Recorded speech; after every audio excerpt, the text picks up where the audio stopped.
Okay, now we'll get into a bit of analysis of these systems.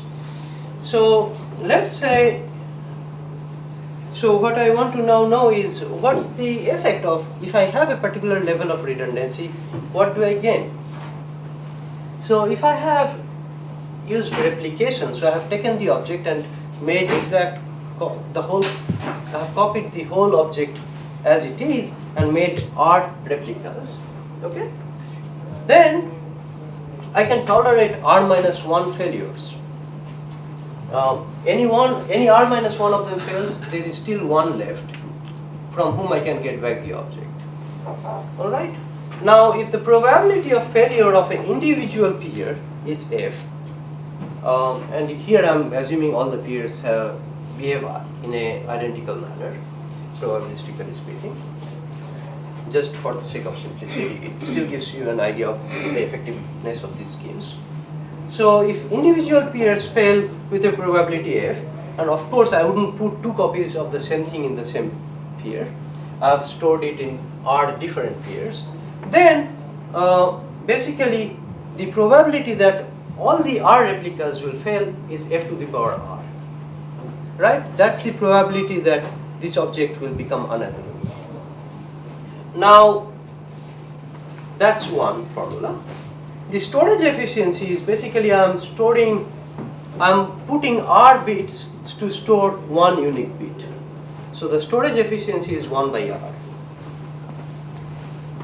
When I'm trying to access the object, it's very easy. As long as I find any one replica, I have found the object and I get it from him. So it's easy. So the design of the system will be simple, but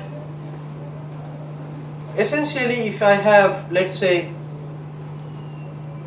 a probability of failure of 0.1 for individual peer, then if I have 3 replicas, then the probability of the object becoming inaccessible becomes 10 to the power minus 3. Alright? For a storage overhead of 3 bits per bit stored. And okay, so that's with replication.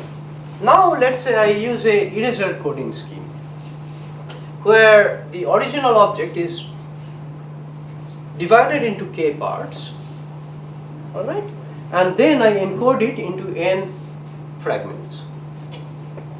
And I'm assuming that the efficiency of the coding is 1, so that again, as long as I get any k out of these n fragments, I can reconstruct the object.